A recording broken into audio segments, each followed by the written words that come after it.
Hello and welcome everyone, and we're here for another episode of Cellar Talks in our regular season 4, today episode number 4, and we're going to talk to Silvia from MinZeven, -7 Winery, actually the first Dutch winery that we're going to interview. So give it a minute and let's see if Silvia is online, and we'll invite her to join for the interview. In the meanwhile, if you're drinking a glass of wine, let us know what you're drinking. And of course, always interested to hear what's in your glass today.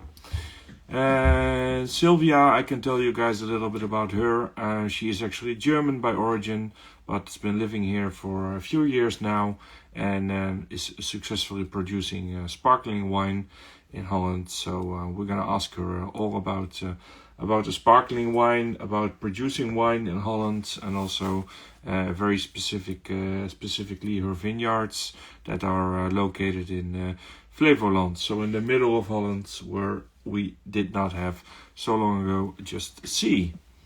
So we're just waiting for her to join, and she'll be online in any minute. So let's wait and see until she's there.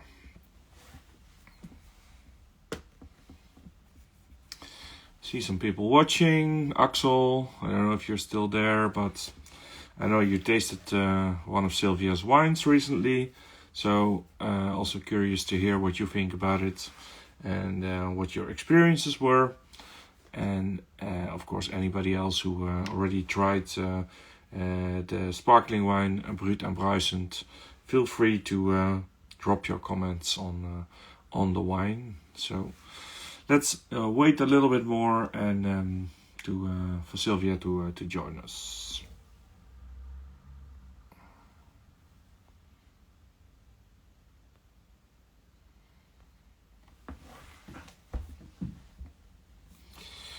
Jeroen, I have to know, Jeroen, did you already try the wine, or is it a new one to you as well? Axel, Proost. Yes. Now is your time to talk, since we're still waiting for Silvia to join us.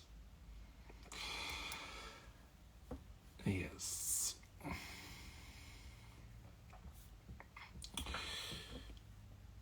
It's taking a little bit longer than expected, but let's see.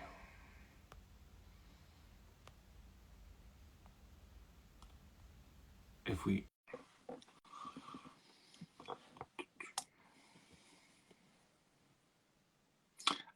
now there we see Silvia, there you are. There I am. Hi. Good evening. Hello, everyone. How are you doing? Well, I'm fine, thank you. Uh, Excited to be here. I started chatting around because we were waiting. I thought I could invite you, but it wasn't working. But now you appeared, so it's good that we're in this together now tonight. Thank you. Thank you for joining us. And I see some people that already even had your wine. So I was already saying, I see Axel who tried it. So later on, I'm very curious to hear from them what they think about it. And Yes, they after, can be critical. I'm fine with that. yeah, no, but if it's good, then it's good. Huh? I mean, I tried it as well. So I wouldn't invite you if the wine wasn't good, right? Thank you. Very good. So thanks everybody for watching. Thank you, Silvia, for joining us.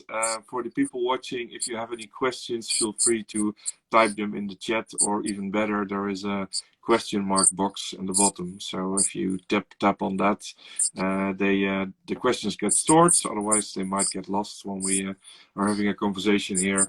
But today, I wanted to talk with you, Silvia, about MinZeven and about your wine. So maybe we can start with a quick just introduction from your side, who you are and what your background is before we go into the winery. Sure. Well, some people get confused because they know me from Insta and they know me from Facebook and they know me under a very different name, which is Cordula Eich. But in real life, my name is Silvia. That's because for many years I had an own publication and Cordula was my author's pen name. Mm-hmm. I did that with a team, so I didn't find it fair to get all the credits on my personal name. So I invented Cordula, and Cordula got rather successful in Germany, writing books about supermarket wines.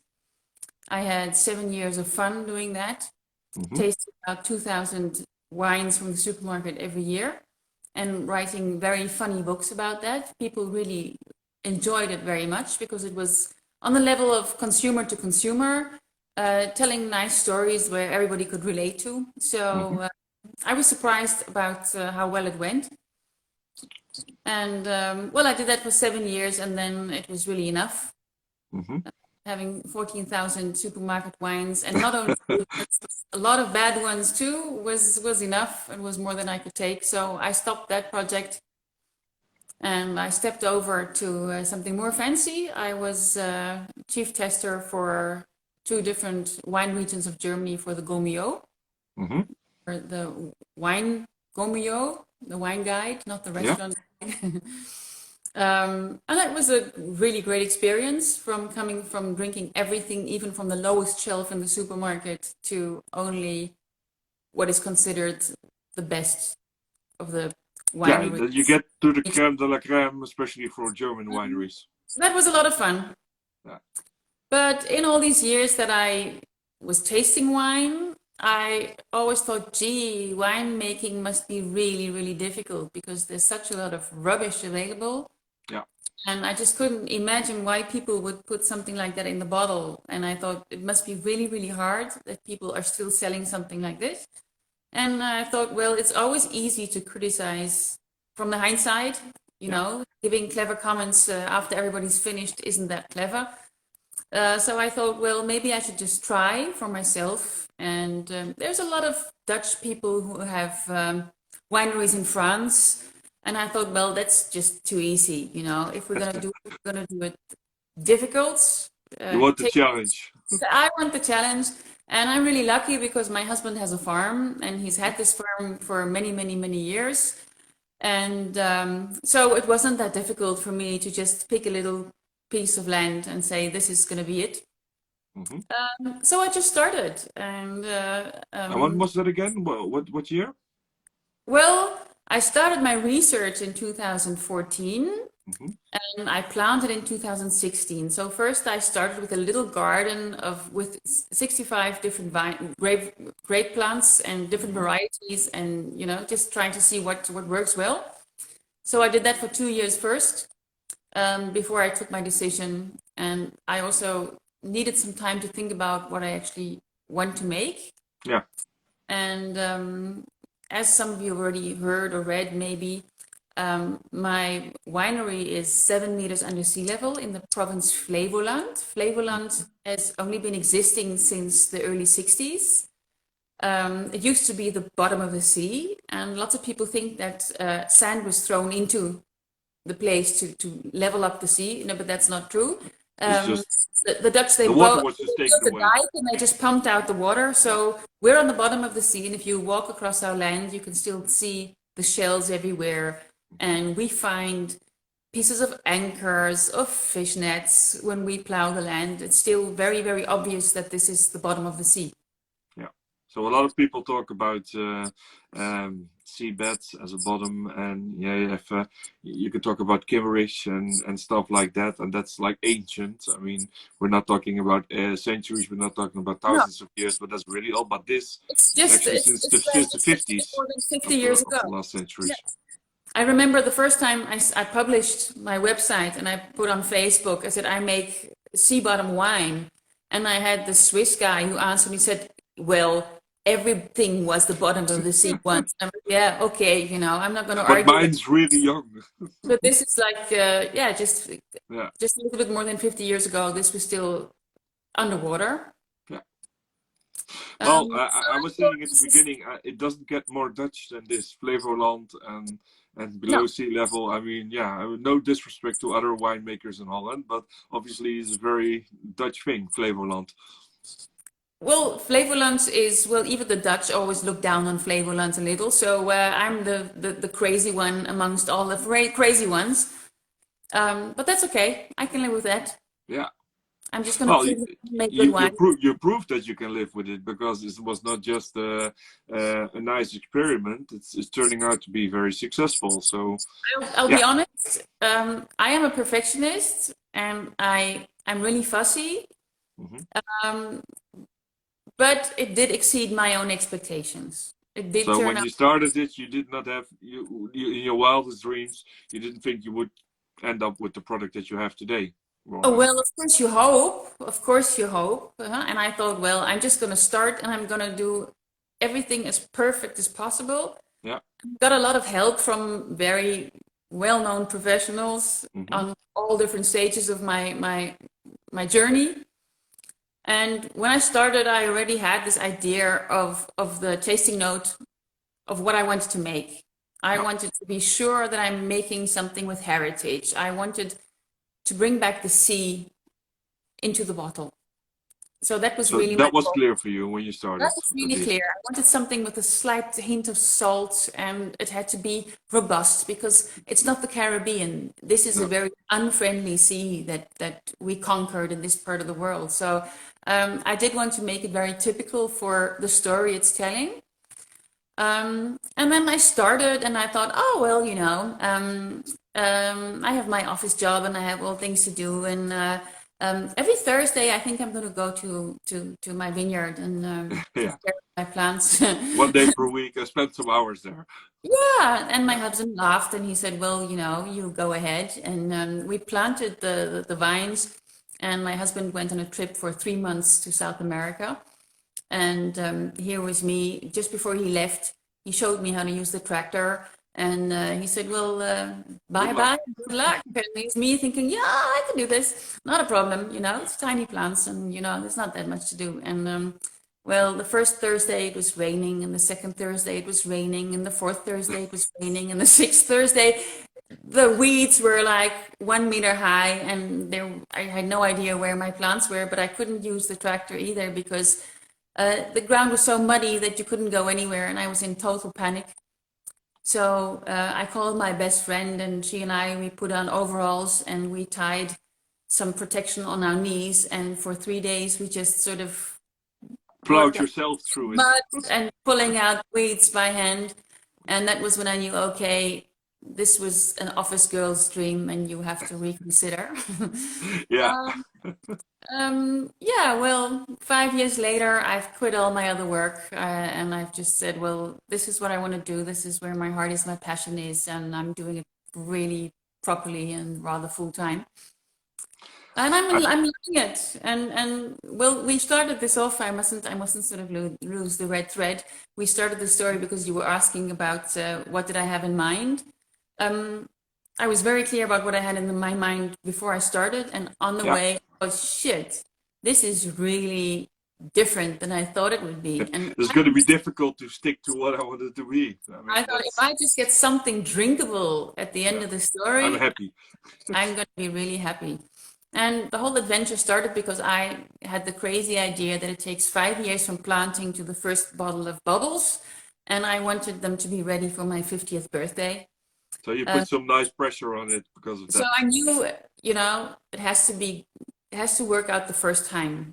I can't make any But mistakes yeah. that are that bad that it's not going to turn out. So it And was did very you already exciting. at that point already decide to go for sparkling wine, or is this Yes, something? yes, no, no, no. So that was from the start. That was for me. I thought catching the sea in the bottle has to be sparkling. Yeah, To it needs me, to be alive. yes. Well, the wine is called Brut and Bruisend. For the people who don't speak Dutch, that means it's brutal and it's full of life. Yeah, Bruisend is not only sparkling, it's also whoosh, it comes with it's more than sparkling. it's more than sparkling. Yeah, It has a yeah. lot of energy in it, and that's what I wanted to bring back. So that was very, very clear for me that it has to be sparkling. And that idea actually already came long, long before. I think somewhere in 2010, Yeah. when I was still writing, I wrote a story about climate change in the wine industry. And I visited some Dutch winemakers Yeah. just to see what they were doing. And I heard some very funny stories, which as being a journalist, I just couldn't really follow. People that tell me that they are making red wine because Dutch people prefer red wine. And I'm like, yes, but this climate's not for red wine. Why are you It doing needs to that? make sense, not just because people want it. Well, yeah. Well, everybody has his own incentive and his different door to the market. But I thought, well, if I ever would make wine, that wouldn't be my approach. It would No. rather be what product can I make which is really outstanding, even if the locals don't drink it yet because they Yeah. don't know it exists, and then find my niche. And You well, turn it around. You first go I for the turned it quality, around. and then after the quality comes the demand and the That's recognition. I thought I'll just convince people that sparkling wine from Holland is really good, and they're gonna like it, I'm sure. Oh well, I'm also sure because we already tried and reviewed it some weeks ago, and I mean, very well. I wouldn't say surprised because that would mean that I was not thinking too much of it, and I did have some great expectations, Oh, to be that's honest. okay. People really start laughing when I tell Yeah. them I make wine in Lelystad. Yeah. They really laugh. You know, everybody Well, laughs at Lelystad anyway, even if you're not talking about wine. Lelystad is not the place to be in no. Holland. People always say, well, Limburg in the south maybe yes, but yeah, for the rest it's already well challenging. People think so. Flevoland, Lelystad is not what they assume as being ideal for making wine, growing grapes and making wine.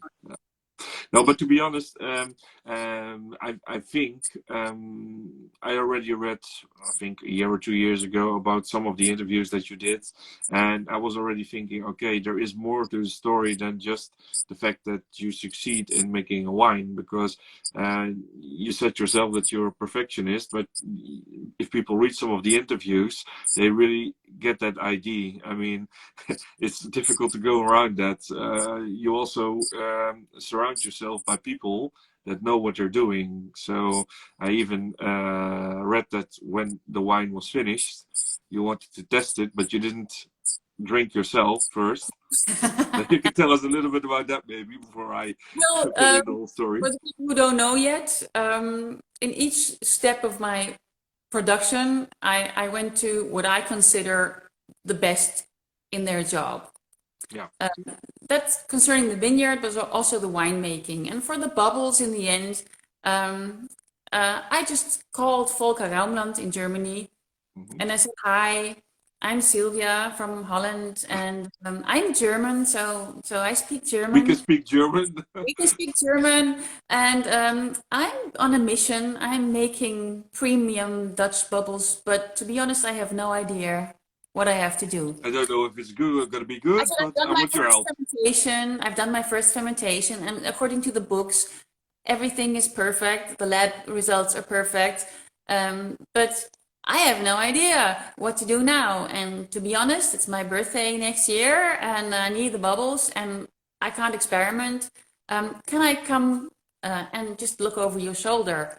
And he was laughing his head off. He was like, what do you mean? Are you going to come stay for 6 months? Are you going to do an internship? What are you asking me? And I said, well, no, actually, I can't come for an internship I have because, job and stuff, you know, so I'm running my company here. And, well, maybe I can just come by and we can have a chat. And then maybe yeah. you can sort of give me some ideas. And I went there and told him the whole story. And he sort of got enthusiastic about somebody being so Passionate. silly. Yeah. He said, well, you got to be really crazy to do this and you got to have guts. So let me look into it. He said, well, send me some samples of your wines and then I'll decide after that Yeah.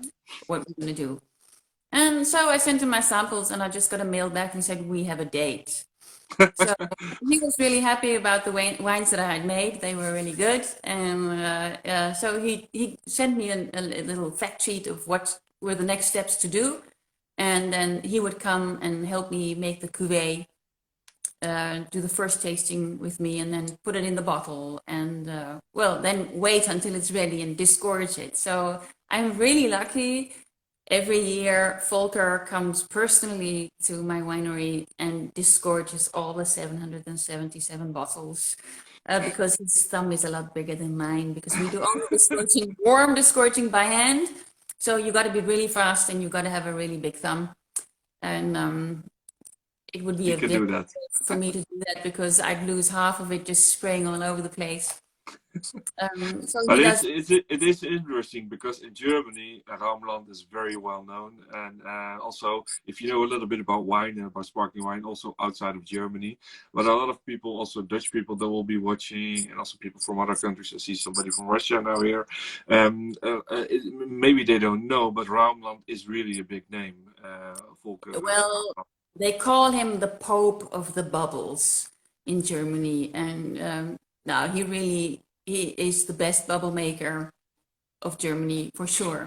And he also makes. I mean, people go to him for help, and also yes, to ask him to make a sparkling wine, more or less. So yeah, your reference guide is correct. I mean, I would not. I mean, I'm not a winemaker, but I probably would have gone the same route as you took. Because but I'm just lucky because he said you can send me your wine. I said no. I'm not going to send you my wine. My wine is going to be the first one in Holland to be totally, completely made on domain. So my bottles only leave my winery when they go to the customer. So I said, I'm sorry, I'm not. So either you're a customer or you come to the domain. Yeah. So he thought it was a funny idea, and he said, "Well, I'll come and have a look." And that's good. Well, you're very enthusiastic and passionate, so you can tell people only on that already. I think. I wrapped him around my little finger, and we became friends. And now he comes here to help me. So that ties into a question. It's a little bit early, but it's a good one to ask maybe right now. People asking, okay, I want to become a customer because they don't leave the domain unless they get sold. So how can they get the wines? Well, at the moment, you have to subscribe on my subscription list because I only have a very, very limited amount. I have 777 of each edition. Yeah. So you can go to my website, which is www.minzeven.com, and then you can go to subscribe, and then when the next batch is ready, you'll get your bottles. So they're really limited, but there's a lot of love and passion in it. So I mean, people will recognize that. But let's then talk a little bit about the batches. And you said, okay, you now have the bronze edition that I also tasted and reviewed. But tell us a little bit about what else is in store. Well, how does that work? First vintage was in 2018, and the story that you were just hinting on just now, that I didn't taste it myself, I was so nervous because I've put all my heart and all my soul, all my devotion into this bottle, and I thought, oh my God, if I open it now and it doesn't taste nice, there goes. For what reason did I do all this? Yeah, I thought, well, maybe I can just leave it there and look at it and not taste it, not to be disappointed. So I drove all the way from Lelystad to where Volker lives in the Pfalz, or Rheinhessen, Wijngebied Rheinhessen. And took still a good 5 hours, I would say. So you had a lot of time to think. It's a good 5 hours driving, and I took the first bottle there, and I asked him to disgorge it and to chill it for me. And then in the evening, we were sitting in his kitchen. We said, "Okay, here goes. We're gonna taste." And I got nauseous from the stress. I thought, oh my God, this is the verdict. And he does everything together with his wife. His wife does all the tastings with him and all the cuvées she makes with him together. And he poured her glass first, and she just picked up the glass and she smelled it. She says, "Oh, it smells delicious." And I'm like, oh my God. That's already one thing. That's good. That's good. I can smell it. At least I can smell it. So I got my glass, and then I smelled, and I thought I'm just going to inhale the wine instead of tasting it because it smells really nice. Yeah. And then she tasted and she says, "Wow, you can taste it. It's really good." Trust me, it's good. You won't die if you drink it. I tasted it and I just burst out in tears. I thought, oh my God, It's true. It's But that was for your 50th birthday. I mean, yes. that was still the plan, and you managed to be We on managed time. to do it for my 50th birthday, and it turned out actually very, very close to the original tasting note that I'd written 5 years earlier. And I really didn't expect that anymore. Hmm. Really not. I thought, well, I've done my best, and as long as it's nice and drinkable, it's fine. But I thought just let the rest go, and actually Yeah, it well, reached. there are things that you can influence, but what happens in these years in between is There's there's so nothing you many can do things. about Of that. course, I chose my grape varieties, so this result would be possible. I did everything I could to make this possible, but you Yeah, still never know. It is a natural product, and we work very naturally. So I'm really happy it always worked. a surprise. Yes. So when I tasted it for the first time, the only thing that I thought is like, wow. To be honest, I think it needs more time on the bottle. Yeah, that was your first thought. You That only was my first. I thought, oh my improvement, God. more or We less. have. Yeah, I said, and I looked at my husband and I said, no, we're just going to open a couple of bottles for my birthday, but I'm not going to launch it. I'm going to leave it for another 2 or 3 years because it Yeah. needs some more rest. And he looked at me and said, well, I don't want to disappoint you, but this is the point of return on invest. Yeah. You can think you want to leave it for another few years, but I want money. Yeah, So we have I to thought, cash oh, out on this. yeah, you want to go on, you need to buy bottles and you need to buy, new You have to steel. put some money back into it, yeah. It's got to finance itself, There's a lot of money going in there for 5 years. It's one big, deep black hole. Yeah. So it takes some years that really hurt in your pocket. So he said, well, from now on, it has to be self-supporting. So if you want to carry on making wine, you've got to start selling. So the compromise was that I thought, well, okay, I always wanted to make one wine. New plan, I am going to make 3 wines. Every batch of every year, I'm going to divide into 3 batches. And Yeah. we're going to start with the bronze edition, which was just actually coincidence because I had the label already designed. Yeah. And because I live on the Bronzeweg, which is, well, the street is called the Bronze Way, and we have the I don't know for the people who haven't seen the bottle yet, the label. It has a ship on it, which is the Batavia, which is lying in the harbor here, where just right about a mile from our farm. You got Uh, one next to you or not? Because I don't have mine here because it's been some while. So I no, don't know if you have one sorry, at hand. that I can. That's okay. People That's can okay. see it on the Instagram. We have nice pictures of it. So, That's right. Um, but that so was your bronze. it was a bronze. It was a bronze label already, and then I said, well, we have bronze, so let's just make 3 editions, and we'll make it bronze, silver, and gold. So Easy, as simple as it can be. it was sort of meant to be. Really lucky again. So now we've had 2 bronze editions, edition 18 and 19, on sale. Yeah. And next week, Monday, we'll be disgorging the 2018 silver edition after 30 months on the lease, in the bottle. They have one Exciting. year of these in the tank before they are bottled, and then another 30 months in the bottle. And that'll be disgorged next week, Yeah. and they will be launched in April. So that's your second batch out of that, and then your third batch is The far in third, the works, but that's going to be the gold. I don't know how long that's going to take. It's going to be my gut feeling again. When I just It think is. it's ready, I'll put it on the market, but I have no plan yet. It's just going to be something when I think it's very different now, Yeah. then I'll sell it.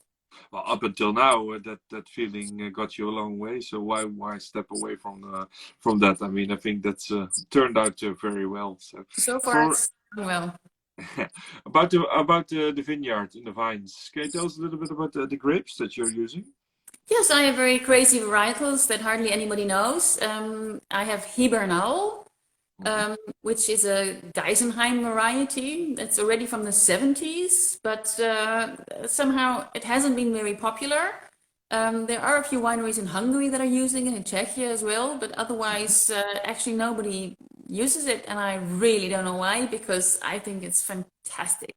It's really one of my. You also teach classes at Geisenheim. I don't know if Yes, you do it yes, anymore yes. or. I've been teaching in Geisenheim for 10 years, and that's why I'm so lucky that I have a very good network and I have quick and easy contacts with the famous people in the wine world. So, yes, I do have an advantage. Why did you pick Hibernal to pick the first one?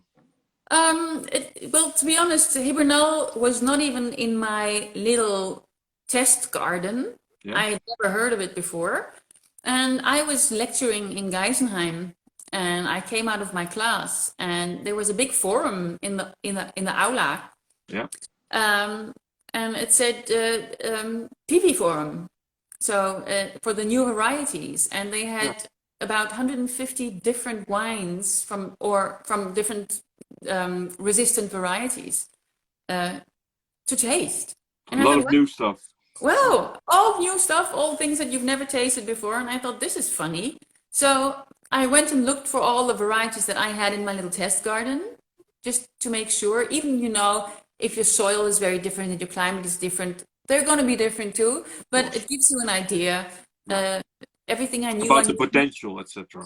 Yes, I knew everything from books, so I thought this is nice to go and taste the different varieties.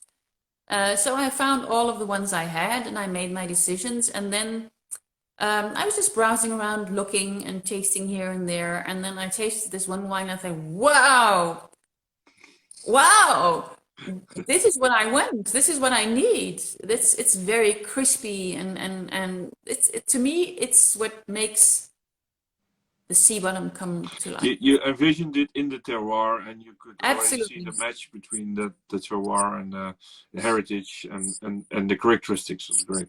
So I noted the name, and then I called the professor who does the varietals at Geisenheim, and I said, do you think that this varietal will feel comfortable in Holland? And he said, well, if you ask me, I actually think it's perfect, and I really don't understand why nobody wants it. And so we were discussing. He said, the only problem is that there's no grower that has it. You won't have it.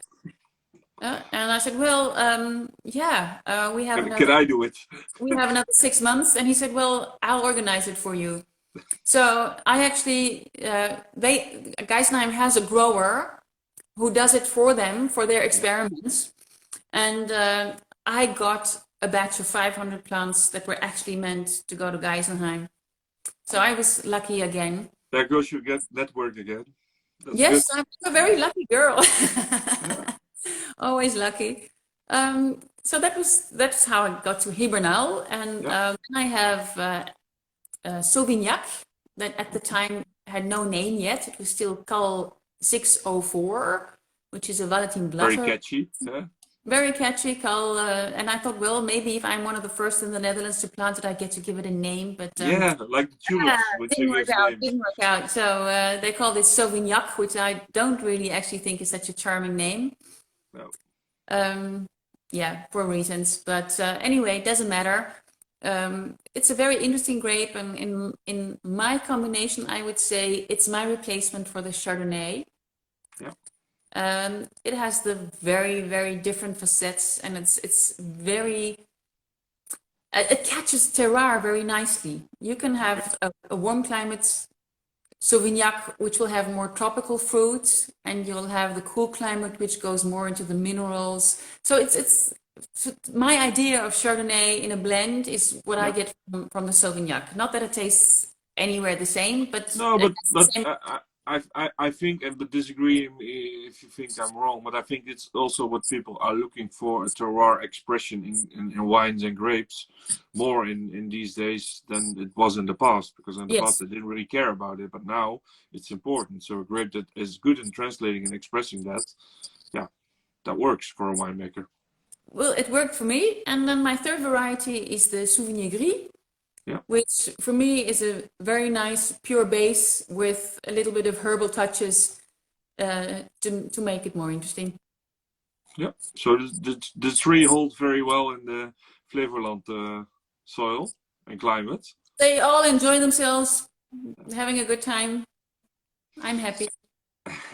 That's a good one. So then, relating to that, I had a question from our guest, not from last week because it was a while ago, but I talked to Amanda Barnes, and I already asked you before. Okay, this the question that she had. Can you tell us a little bit about the terroir identity of Holland? And there we go. It's not possible because there is a big difference between the south of Holland, Limburg, Sure. and Well, Flevoland. But then let's stick to Flevoland. So let's it's really stick to funny. No, your. I'll answer her question Yeah. properly, the way she asked it. It's Okay. Good. Good. because, looking from an international scale, the Netherlands are tiny. Yeah. And the wine business here is really irrelevant. So I can imagine that people from abroad do think there should be the Dutch identity. Yeah. But the landscapes here are so different on a very, very small scale, and we have very, very different soils. Also, the climate is very different, even if we're small. We're high up north, we have a lot of light. Well, generally, you could say, of course, it's all cool climate wines. Yeah. So you will get the more slender, more crisp wines instead of the full-bodied fruity wines. Yeah. We are more the slender style. Mm-hmm. But in the south, you have more classical varieties and you have a lot more warmth. Yeah. Which for us doesn't matter because we have cool climate, but we have a lot of sun hours. Like in June, the sun goes up at 4:30 in the morning and it's up till 11:30 in the evening. So we have a lot of light, which helps for a lot of photosynthesis, and that helps Mm-hmm. to get the grapes ripe as well. And that's why I chose for sparkling wine, because the sugars to me are not that important. Yeah. I need the physiological ripeness, and the sugars, they're fine the way they get here. Yeah. I never have to worry about having to harvest too early. That's a good thing. That's also maybe a good reason. No, it's not a reason, but it helps that you pick the sparkling wines because, yeah, like you said, Sure. it's not relevant in that sense. And about the soils, well, you already talked about the fish nets and the pieces of anchor and stuff. Flevoland, it's also very different here. Mm-hmm. In Flevoland, mainly you have a lot of clay. It's quite a heavy soil. But where we live, where our farm is, we're in a former riverbed where Yeah. the IJssel used to flow into the sea. So what we have here is a lot of sand in the ground, Mm-hmm. all coming from the Swiss Alps. A couple of 100 years ago, it all Yeah. came away. So it's not as heavy as it is in the neighboring communities, which makes it a lot easier to work with grapes here.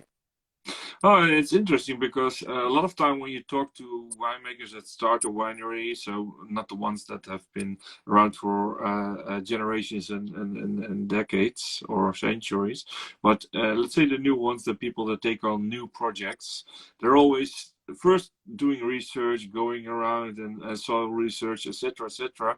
But you already sort of had your place. I mean, your husband had a farm and you said, okay, I'm just going to make the wine here. And of course, you did some research, Of course, etc., and with the grapes. But it was like, okay, this was the place where you were going to do it. I mean, yeah, this is you the have to place. deal with the cards that you get. It's one of the most fertile grounds of the Netherlands. It's the best farmland, one of the best farmlands in Europe.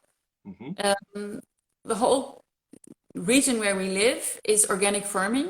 It's a very unique project that started in the late 70s, early 80s. Mm-hmm. So all the farms that came to this region all started off on virgin ground, on virgin sea ground, and it's never been sprayed. It's never been fertilized. So it's a very, very unique start position. So of course, logically, I wanted to use our own ground for the vineyard. Yeah. And talking about selling the wines, where do they go to at the moment? I mean, yeah, there's not that many. So you said people need to be patient and lucky, but some of them go abroad already, or how are they spread? The bottle that has traveled furthest has gone to Australia. Aha. I have one customer in Australia. It's a wine journalist who I met on a exhibition once, and he immediately said, "Well, I'm gonna buy one of your bottles." Well, he eventually he bought one, and he ordered the next one as well.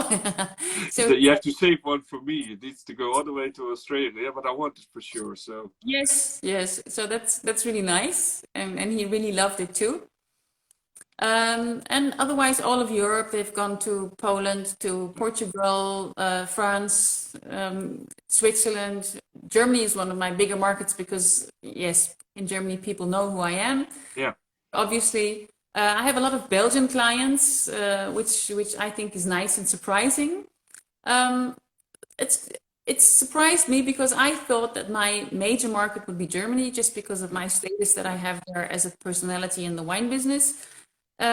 And I was very surprised that my first edition, 50% of the stock went to Holland, which I really didn't expect because I That's thought, a well, nice surprise as well. very nice surprise because Dutch are not really sparkling drinkers and they don't really like to spend a lot of money on a bottle either. And my bottles are not cheap. So I didn't But you really. don't think you don't make a lot and you have a lot of work for it. So, I mean, It's, that makes sense, all of it. And I'm, it's good. So, I promise it's not going into marketing. It's all going into the product. So that's just what they have to cost. That's a yeah, fact. yeah.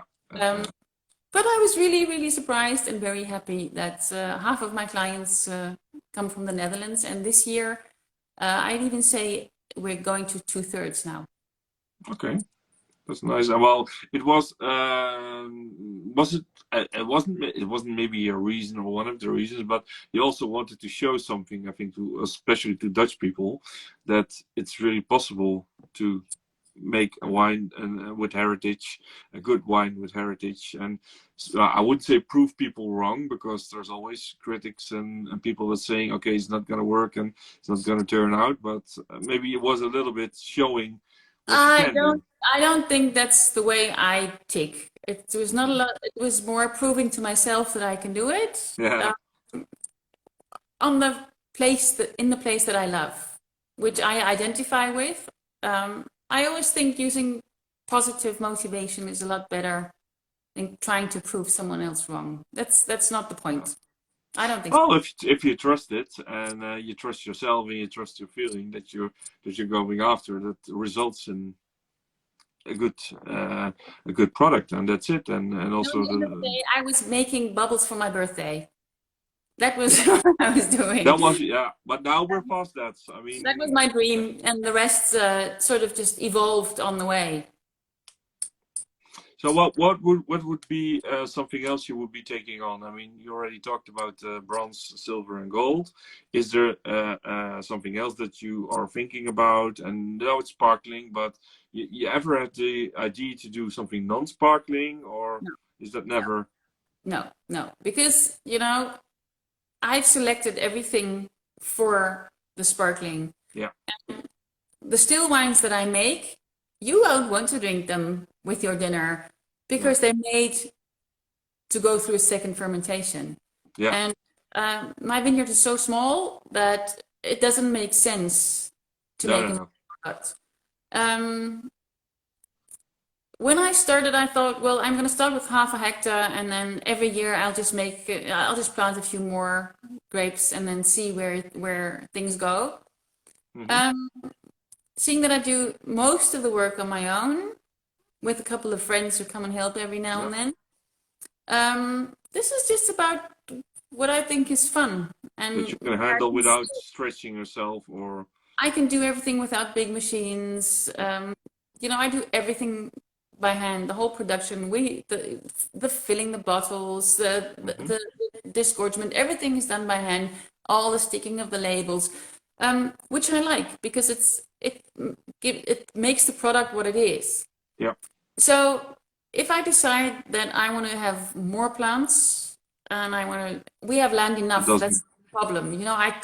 I could plant another 11 and a half hectares, no problem at all. Hmm. But then But it would be a total different I operation would then. have to change the way I work. Yeah. So that's for the next generation. I understand that what I'm doing is not running a business. It's my husband always says, Other people go to the golf course and pay 10,000 euros a year to be able to play. And my wife has a winery. So this is my really expensive hobby, and I like it. I like it. I think that's the most important thing, that you do something in life that you really feel happy about and proud about, and not just to be yourself and to be able to do what you wanted to do, and being successful is a nice effect that comes out of it, but that was not the goal in the end. I mean, Not at all, no. And if there is a second generation to take over the whole story, they will have to make a plan. Yeah. They will And have their to. plan. And it can be a different plan. That's 777 it. bottles a year, you won't be able to feed a family. Yeah. That's just as simple as it is. So, but that's for someone else to decide later. That's a good one. I got a lot of questions from people asking the same thing. Can they visit the winery? Sure. Yeah. Always welcome. We don't have official opening times, but if you just send me an email. I love people coming around. I love showing the place that I love. So just pop me a mail and we'll make an appointment. No problem. Very good. I think a lot of people will be very happy to hear that you're welcoming visitors with open arms, as long as they just announce that they're coming. Otherwise, you will probably be very busy in the vineyards. Well, I don't live on the farm, so that's also important to know. So if you just sort of show up, you'll be standing in front of a closed gate and you won't get in. So that's, maybe it's good to announce that first, yeah. So just you have to make an appointment, and I'm really easygoing and I'm very flexible. So if you do ask, I'll never say no unless there's really something else. We can choose a different day or time. Then you pick a different date, and then everyone's welcome. And I love showing around, so that's really welcome. Good. Well, I hope some of the people that asked the question now are not afraid to send you an email, and they will get some nice feedback, and you can plan a date. So you can actually go and visit MinZeven Winery. A question I asked you for our next guest, who we're going to go in a very different region. So at least the temperatures are going up a little bit, but we're going to Ribera del Duero, Javier Zaccanini, and we're talking about Tempranillo there. So, I mean, there's a nice contrast between Tempranillo and a mineralistic, slender, sparkling Dutch wine. But what would be a question that you want to ask him?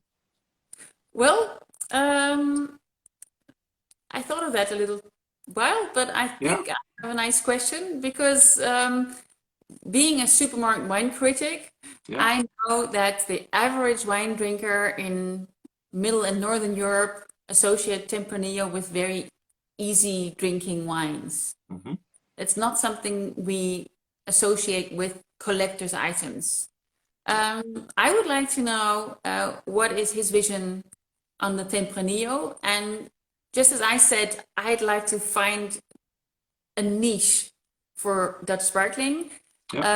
Is it a challenge for him to work out the different facets of a Tempranillo, just like, you know, polishing a jewel and making it shine? That's what I would do if I was there. So I would like to know, is this a challenge that he would consider his own? Well, I already know that the answer is going to be yes, and I know that he's going after something special, and he's not just going after an average Tempranillo, because the guy has worked for some amazing wineries, but started all over again, and that's already a sign. If you, just start with something fresh, new again, that you want to do things different and take the experience that you have. So we'll ask him, and curious to see what he says about that. Now, for the people that are watching, I don't know if anybody has some questions. I already saw somebody saying, okay, I'm going to come over with the group. So I don't know how many people you can handle, but maybe there's going to be some nice touring cars coming over. After Corona, we can make a lot possible also for groups. Of course, they need to be mindful of the Corona. Other remark, entertaining, interesting insights. So So very good, and a lot of German people watching, obviously, also that know you and that are watching you and know you from your former activities. For the Dutch people that didn't are probably not that familiar with the work that you wrote, so the wine guides that you wrote. Is there? I mean, you're not doing that anymore, right? You stopped that totally. I stopped that totally in 2015 already. 2015, yeah. So, what would be some of the things that you learned out of doing that? So, you already mentioned that later you were going into Gomio, so that's different wineries, different products. But what was specifically when you were doing the supermarket wine reviews, some of the key learnings for yourself that you took out of that? Also, maybe that you use today for MinZeven. Well, first of all, it gave me a lot of tasting experience. Mm-hmm. And not only the good wines, what happens very often for wine critics, they're always, they receive the best of the best and the nicest of the nicest. But Yeah, they don't send the bad stuff.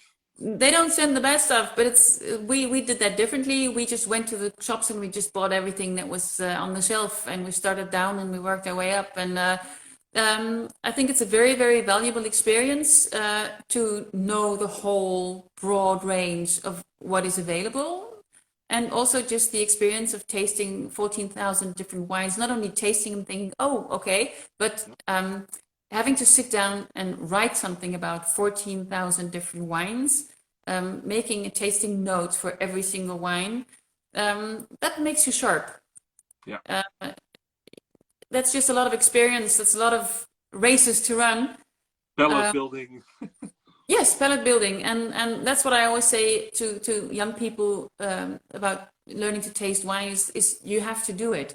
And the thing is not only trying to taste it, but try to find the words to describe what you're tasting. Because only if you say it out loud or you write it down, your brain will register it, you know, and that will give you more range than just saying, oh, it's fruity, or these are berries. What kind of berries? It's apple. What kind of apple? It's citrus. Well, citrus, you have such a lot of different citrus. And if you're just tasting and drinking, you won't get into the depth. So I love the fact that as soon as I put my nose into a glass of wine, my head movie, I have a lot of films just starting to run in my mind. And I know that's the experience that triggers that. And I think that's the biggest treasure of the work that I did. I can imagine. And then the other side, Gomio. So then you visit wineries that are in the top of the You don't. Champions League, or also. You don't visit them. You're not even allowed to visit them, Ah, actually. they don't invite you. You just. You're not allowed to. You're supposed to be unbiased. Mm-hmm. So I would have to tell somebody at the Gomio if I have personal relationships with anyone within my. Then they won't let you judge that wine. And then they won't let me judge those wines.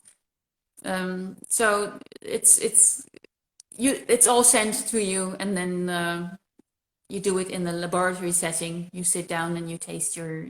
But afterwards, do they tell you, or do you find out, because the tasting is blind then, I assume, but then afterwards you Yes, get well, to know I what you always tasted. know.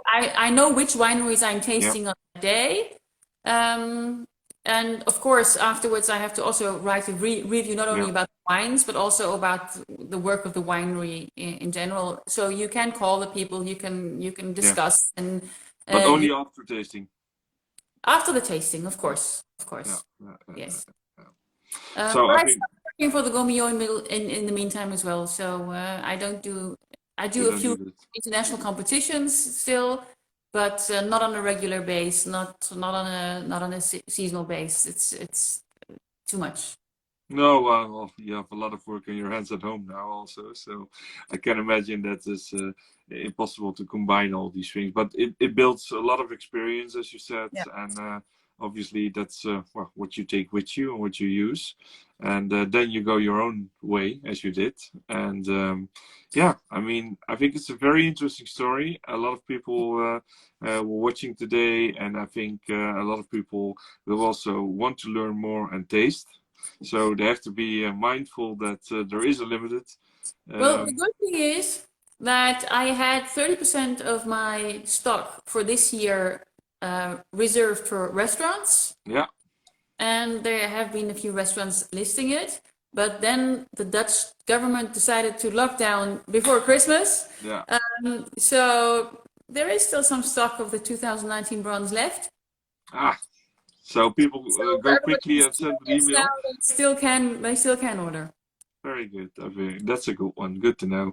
And I know that some of the sommeliers at good restaurants already tried it, and like you said, it's going to be, or it is already on menus there, and it's going to be open for public as soon as the restaurants open again, because now a lot of them they're still locked up, like the restaurants are.